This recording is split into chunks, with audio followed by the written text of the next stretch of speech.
Hello viewers, innovative world চ্যানেলে প্রত্যেককে স্বাগত। আজকে আমরা জৈব রসায়ন অধ্যায়ের কার্বনের চতুস্থলকীয় মডেল এটি জানব।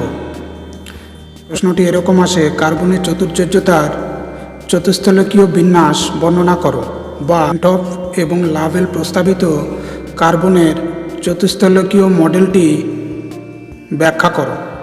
তাহলে কার্বনের চতুস্থলকীয় মডেল কি, এটি আমরা জানব। তার আগে বলে নিই, আমরা আগের ভিডিওতেই পড়েছি কেকুলের মতবাদ, অর্থাৎ কেকুল মডেল অনুযায়ী আমরা জানি কার্বনের যোজ্যতা 4, আগেই জেনেছি। আবার তিনি বলেছেন কি, 4টি যোজ্যতা যে রয়েছে কার্বনের, সেক্ষেত্রে কার্বন পরমাণুর সঙ্গে 4টি যোজ্যতার 90 ডিগ্রি কোণে একই তলে অবস্থান করে, এটা তিনি বলেছেন এবং উদাহরণও করেছি।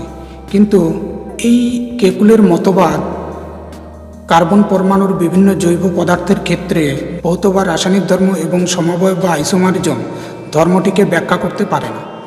তার জন্য পরবর্তীতে বিজ্ঞানী 1874 খ্রিস্টাব্দে বিজ্ঞানী ভ্যান টপ এবং লাভেল তাদের একটি মডেল প্রস্তাব করেন, যেটির নাম হচ্ছে কার্বনের চতুস্থলকীয় মডেল। এই মডেল অনুযায়ী উনি কি বলেছেন, এই মডেল অনুযায়ী তারা কি বলেছেন? এই মডেল অনুযায়ী বলেছেন, প্রথম পয়েন্টটি যদি বলি, কার্বনের 4টি যোজ্যতা কখনোই একই সমতলে থাকে না। পরে এটি ব্যাখ্যা করছি। কার্বনের 4টি যোজ্যতা, আমরা 4 যোজ্যতা জেনেছি, কখনো একই সমতলে থাকে না, এটি বলেছেন 1 নম্বর। 2 নম্বর পয়েন্ট, 1 নম্বর দিচ্ছি এটি। 2 নম্বর পয়েন্ট বলেছে, কাল্পনিক চতুস্থলকের কেন্দ্রে কার্বন পরমাণু, একটা চতুস্থলক, তার কেন্দ্রে কার্বন পরমাণু থাকবে এবং 4টি যোজ্যতা শীর্ষবিন্দুর দিকে প্রসারিত থাকবে। তাহলে এটা কি বলেছেন? কাল্পনিক চতুস্থলকের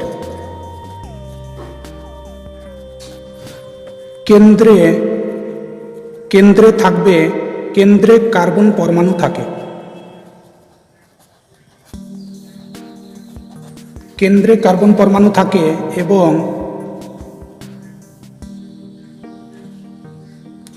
4টি যোজ্যতা শীর্ষবিন্দুর দিকে প্রসারিত থাকে, শীর্ষবিন্দুর দিকে প্রসারিত থাকে। ব্যাখ্যা করছি পরে। 3 নম্বর পয়েন্ট কি বলেছে? কার্বন পরমাণু এবং 2টি যোজ্যতার, কার্বন পরমাণু এবং যে কোনো 2টি যোজ্যতার মধ্যবর্তী কোণ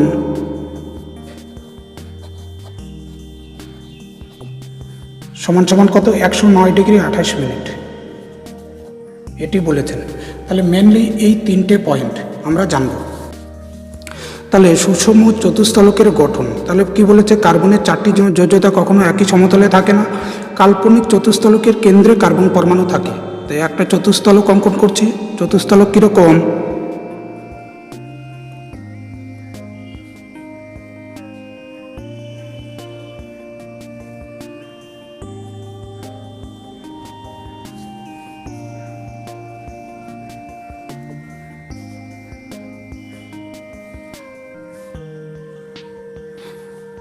এর কেন্দ্রে, এই চতুস্থলকের কেন্দ্রে থাকবে কার্বন পরমাণু, আর এই 4টি যোজ্যতা, এই একটি যোজ্যতা, একটি যোজ্যতা, এই একটি যোজ্যতা, এই একটি যোজ্যতা। তাহলে কি বলেছে? কার্বনের 4টি যোজ্যতা কখনো একই সমতলে থাকে না। এই যে 4টি যোজ্যতা, 1, 2, 3, 4টি, 4টি যোজ্যতা একই সমতলে থাকবে না, একই সমতলের উপরে অবস্থান করবে না। কাল্পনিক চতুস্থলকের কেন্দ্রে কার্বন পরমাণু থাকবে। এই যে চতুস্থলকের কেন্দ্রে কার্বন পরমাণু থাকবে, তাহলে কেন্দ্রে কার্বন পরমাণু থাকে এবং 4টি যোজ্যতা চতুস্থলকের 4টি শীর্ষবিন্দুর দিকে প্রসারিত থাকে। তাহলে প্রথম পয়েন্ট অনুযায়ী কি বলেছে? কার্বন পরমাণু 4টি যোজ্যতা কখনো একই সমতলে থাকে না, কখনো একই সমতলে থাকবে না। 4টি যোজ্যতা কাল্পনিক চতুস্থলকের কেন্দ্রে কার্বন পরমাণু থাকবে এবং 4টি যোজ্যতা শীর্ষবিন্দুর দিকে প্রসারিত থাকে। কোন দিকে? শীর্ষবিন্দুর দিকে প্রসারিত থাকে। এই যোজ্যতাগুলো শীর্ষবিন্দুর দিকে প্রসারিত থাকে। এবং বলেছে কার্বন পরমাণু এবং দুটি যোজ্যতার মধ্যবর্তী কোণ, অর্থাৎ যে কোনো একটি কার্বন পরমাণু আর যে কোনো দুটি যোজ্যতা যদি নেই, তাহলে এটি কার্বন পরমাণু আর এই দুটো যোজ্যতার মধ্যবর্তী কোণ কত বলেছে? 109 ডিগ্রি 28 মিনিট। এটি মনে রাখবো। তাহলে কার্বনের চতুস্থলকীয় মডেল অনুযায়ী কি বলেছে? কার্বনের চারটি যোজ্যতা কখনোই একই সমতলে থাকবে না, একই সমতলে থাকে না। চতুস্থলকের কেন্দ্রে কার্বন পরমাণু থাকবে এবং চারটি যোজ্যতা শীর্ষবিন্দুর দিকে প্রসারিত থাকবে। আর কার্বন পরমাণু এবং দুটি যোজ্যতার মধ্যবর্তী কোণ কত? 109 ডিগ্রি 28 মিনিট। এটাকে আরও সরল আকারে এভাবে লেখা যেতে পারে, কার্বন এ জায়গায় দেব, এরকম সরল আকারেও লেখা যেতে পারে। এটিও কার্বনের চতুস্থলকীয় মডেল। এটিকে যে কোনো দুটি যোজ্যতার এই কোণ বা এই দুটি যোজ্যতা বা এটির প্রত্যেকটির এই কোণগুলোর মান কত? 109 ডিগ্রি 28 মিনিট। এটা হচ্ছে চতুস্থলকীয় মডেল। চতুস্থলকীয় মডেল। চতুস্থলকীয় মডেলটি যদি সংক্ষেপে বলি, কি বলেছে? কার্বনের চারটি যোজ্যতা, এই চারটি যোজ্যতা কখনো একই সমতলে থাকবে না, এটা কখনো একই সমতলে থাকবে না। আর এই চতুস্থলকের কেন্দ্রে কে থাকবে? কার্বন পরমাণু থাকবে এবং যোজ্যতাগুলো শীর্ষবিন্দুর দিকে প্রসারিত থাকবে। যোজ্যতাগুলো শীর্ষবিন্দুর দিকে এরকমভাবে প্রসারিত থাকবে। কার্বন পরমাণু এবং যে কোনো দুটি যোজ্যতার মধ্যবর্তী কোণ কত? 109 ডিগ্রি 28 মিনিট। তাহলে এটি গেল কার্বনের চতুস্থলকীয় মডেল। আর এটি প্রস্তাব করেন কে? বিজ্ঞানী প্রস্তাব করেন 1874 খ্রিস্টাব্দে বিজ্ঞানী ভ্যান ট হফ এবং লাবেল। তাহলে এরা এই মডেলটি প্রস্তাব করেন।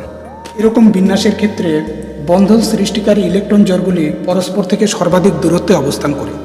এরকম যদি বিন্যাস ঘটে, তাহলে যখন বন্ধন সৃষ্টি হয়, অর্থাৎ হাইড্রোজেন পরমাণুর সাথে যখন যুক্ত হয় বা অন্য কোনো পরমাণুর সাথে যখন যুক্ত হবে, বন্ধন সৃষ্টিকারী ইলেকট্রন জোড় যেখানে দুটো ইলেকট্রনের সাহায্যে সমযোজ্যতার মাধ্যমে কি করে? বন্ধন তৈরি করে।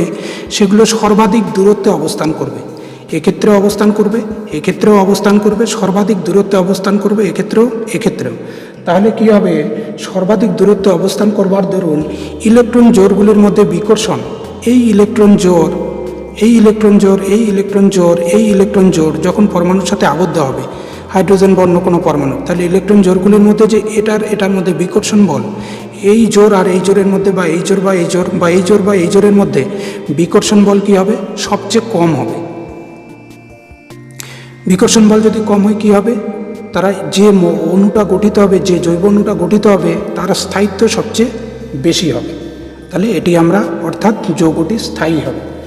তাহলে কি বলতে পারি? এরকম বিন্যাসে বন্ধন সৃষ্টিকারী ইলেকট্রন জোড়গুলি, তাহলে কি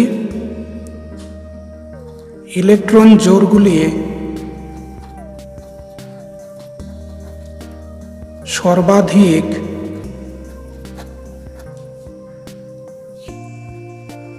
সর্বাধিক দূরত্বে অবস্থান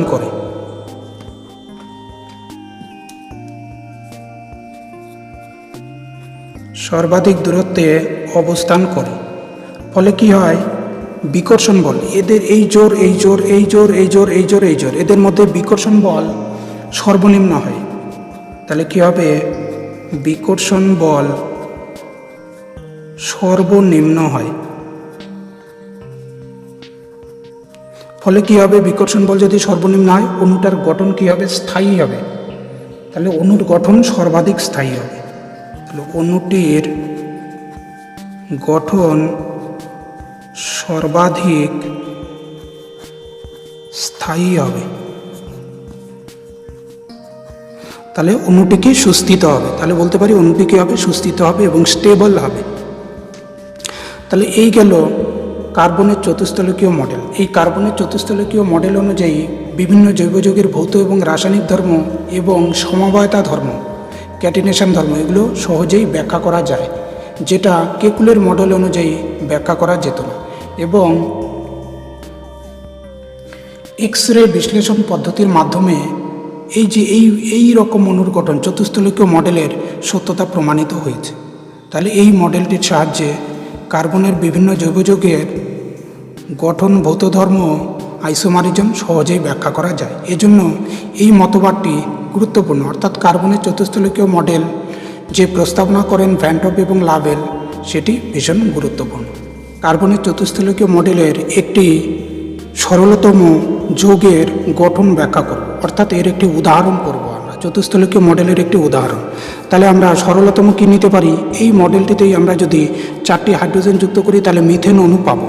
তাহলে মিথেন অণুর গঠন কীরূপ হবে?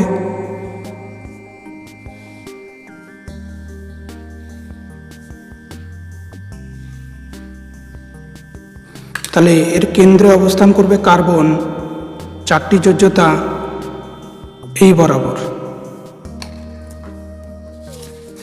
তাহলে কি হাইড্রোজেন পরমাণুর সাথে যখন যুক্ত হবে তাহলে কি হাইড্রোজেন পরমাণুগুলি চতুস্থলকের 4টি শীর্ষবিন্দুর দিকে প্রসারিত থাকবে, কেন্দ্রে থাকবে কার্বন পরমাণু। তাহলে এটি গেল মিথেনের চতুস্থলকীয় মডেল, মিথেন CH4, মিথেনের চতুস্থলকীয় মডেল এটি। এই অনুযায়ী আমরা কি বলতে পারি?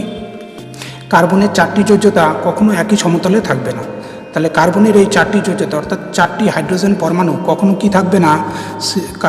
কার্বনের 4টি হাইড্রোজেন পরমাণু কখনো একই সমতলে অবস্থান করবে না। কেন্দ্রে কি থাকবে? কার্বন পরমাণু থাকবে। তাহলে তলকের কেন্দ্রে কার্বন পরমাণু থাকবে। আর 4টি হাইড্রোজেন বন্ধন, 4টি যোজ্যতা অর্থাৎ 4টি CH বন্ধন কখনো একই সমতলে থাকবে না। তাহলে কি হাইড্রোজেন পরমাণুগুলি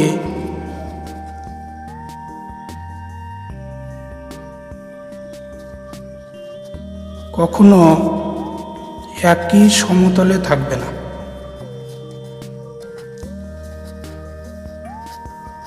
বা CH যোজ্যতাগুলি কখনো একই সমতলে থাকবে না। 3 নম্বর কি বলেছে? এগুলোর যে কোনো এই CH এর বন্ধন কোণ কত হবে? এই CH বা এই CH, এই কোণটি বা এই কোণটি বা এই কোণটি বা এই কোণটি, এই 4টি কোণের প্রতিটি কত হবে?